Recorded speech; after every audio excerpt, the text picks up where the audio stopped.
Did Cold War anxieties influence 1950s gender roles? Imagine a time when the world seemed on the edge of chaos, and every decision at home was seen as part of a bigger battle for America's future. During the 1950s, fears of communism and nuclear were shaped much of daily life. These fears didn't just stay in government offices.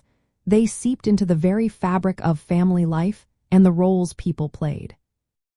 The government believed that strong families could act as a shield against subversion. They promoted the idea that a nuclear family with a male breadwinner and a female homemaker was essential for national security. This was called domestic containment, and it meant that keeping women at home and men working was more than tradition. It was a way to protect the nation. People were told that if women worked outside the home or questioned their roles, it could weaken family bonds and make society vulnerable to communist influence.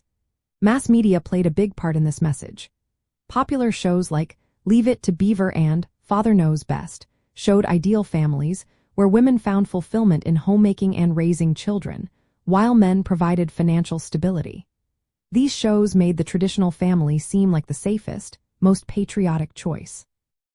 The government also pushed suburban living as part of this strategy. Veterans got incentives to buy homes in new suburbs built around the nuclear family model. These neighborhoods had modern appliances, safe schools, and a sense of order.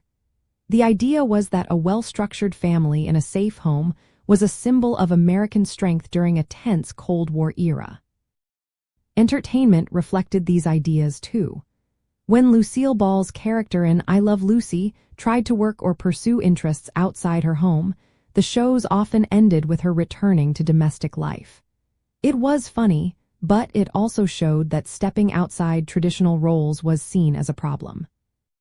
Cold War fears also influenced opinions on military and security issues. For example, fewer women supported nuclear testing than men, showing different attitudes about Cold War policies. Some women even worked as cryptologists or spies, but these roles were kept quiet and not part of the mainstream image of the ideal housewife. Looking back, many remember the 1950s as a time of stability and shared values.